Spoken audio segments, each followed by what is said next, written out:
Baik, perkenalkan nama saya Muhammad Rizal, saya dari kelas 4 di Ilmu Komunikasi. UMSU unggul, cerdas, terpercaya.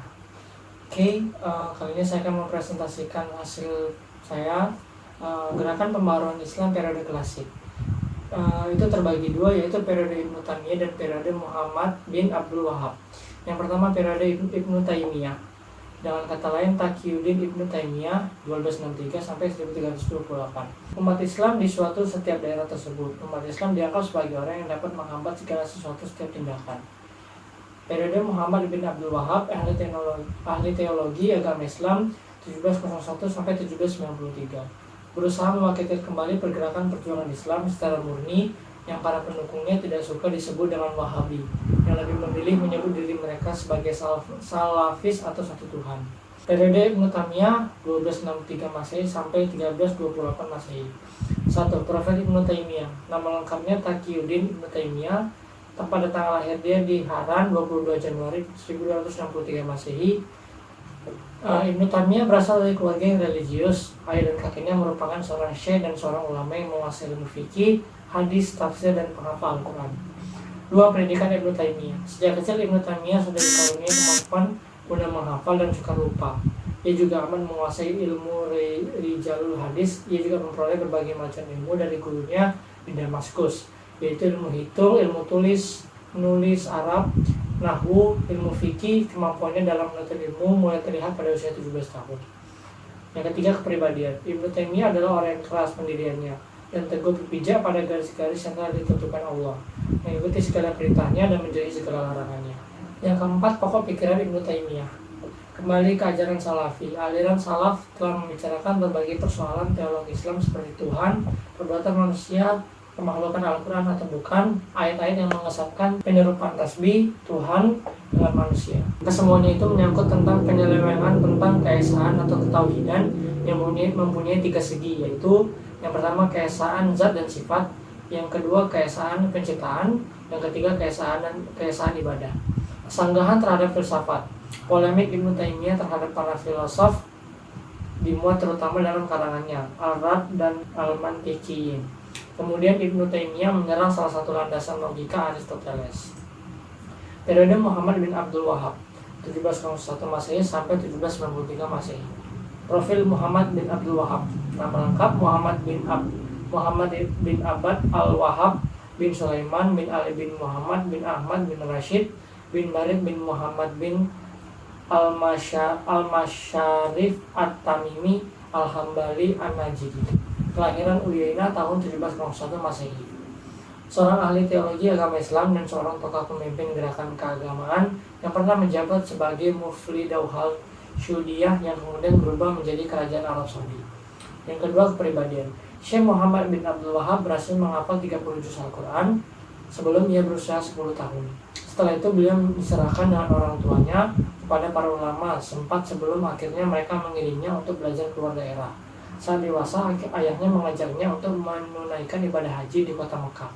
Setelah itu menunaikan ibadah haji, ia memilih menetap di Madinah untuk berguru pada dua orang ulama besar. Setelah itu ia pindah ke Basra untuk belajar banyak ilmu dan berdakwah. Akan tetapi dakwahnya kurang bersinar, dituduh dengan dakwah yang diberikan adalah sesat. Akhirnya beliau meninggalkan Basra dan mengembara ke beberapa negeri Islam untuk menyebarkan ilmu dan pengalamannya. Pokok-pokok pemikiran dan prinsip Muhammad bin Abdul Wahab. Ada dua bidang pokok ajaran atau pemikiran yang mereka kembangkan. Yang pertama ada bidang tauhid. Penyembahan kepada Tuhan selain Allah adalah salah dan siapa yang berbuat demikian dibunuh. Mencari keampunan Allah dengan mengunjungi kuburan-kuburan orang-orang saleh termasuk golongan musyrikin. Soal haram dan halal hanya berdasarkan pada Al-Quran dan Sunnah Rasul, bukan kepada para mutakilimun dan fuqaha. Termasuk kufur memberikan suatu ilmu yang tidak didasarkan atas Al-Quran dan Sunnah atau ilmu yang bersumber pemikiran semata-mata. Yang kedua ada bidang bid'ah. Wanita mengiringi jenazah, mengadakan halaqah zikir, termasuk bid'ah seperti merokok, minum kopi, memakai pakaian sutra bagi laki-laki, bergambar atau foto, memakai cincin. Prinsip-prinsip ajaran Muhammad bin Abdul Wahab. Yang pertama, perjuangan memurnikan akidah Islam. Gerakan Wahabiyah atau gerakan memurnikan dan mengembalikan ajaran Islam dengan cara menyusun barisan bersama ahli tauhid yang dianggap mampu membantunya melakukan perjuangan tersebut. Setelah itu ia memulai dakwah di daerah sendiri bekerja sama dengan penguasa Amir di Uyainah. Syekh Muhammad bin Abdul Wahab meminta izin pada Amir Uthman untuk menganjurkan sebuah bangunan yang dibina di atas makam Zaid bin Al-Khattab atau makam yang dianggap keramat. B. Kehidupannya di Diriyah. Syekh Muhammad mulai membuka madrasah dengan menggunakan kurikulum yang menjadi model utama bagi perjuangan beliau, yang meliputi disiplin ilmu akidah, Al-Quran, tafsir, fikih, usul fikih, hadits, mutalal hadits, gramatikanya, nahwu sorof, dan lain-lain. Dalam waktu yang singkat, Diriyah telah menjadi kiblat ilmu dan tujuan mereka yang hendak mempelajari Islam. Para penuntut ilmu tua dan muda berduyun-duyun datang ke negeri ini. Berdakwah melalui surat menyurat. Muhammad bin Abdul Wahab mengirimkan surat-surat dakwahnya itu ke seluruh penjuru Arab, baik yang dekat ataupun jauh. Di dalam surat-surat itu, beliau menjelaskan tentang bahaya syirik yang mengancam negeri-negeri Islam di seluruh dunia, juga bahaya bid'ah, tahayul, dan khurafat. Tantangan dakwah dan pemecahan. Tantangan maupun permusuhan yang menghalang dakwanya muncul dalam dua bentuk. Yang pertama, permusuhan atau tentangan atas nama dunia dan agama, atas nama dan yang kedua atas nama politik yang berselubung agama. Pada hakikatnya ada tiga golongan musuh beliau dalam berdakwah. Yang pertama, golongan ulama khurafat, atau mereka mendirikan bangunan di atas kuburan lalu meminta bantuan dan syafaat pada penghuni kuburan. Semua itu adalah agama dan ibadah. Yang kedua, golongan ulama tasawuf. Mereka hanya taklid belaka dan percaya saja terhadap berita-berita negatif mengenai syekh yang disampaikan oleh kumpulan pertama. Yang ketiga, golongan yang takut kehilangan pangkat dan jabatan, pengaruh, dan kedudukan.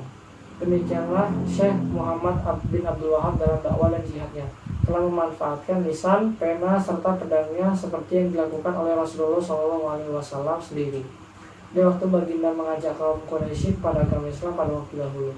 Yang demikian itu telah dilakukan terus-menerus oleh Syekh Muhammad. Baik, sekian presentasi dari saya. Mohon maaf bila ada salah-salah kata dan ucapan. Saya mohon maaf. Terima kasih. Assalamualaikum warahmatullahi wabarakatuh.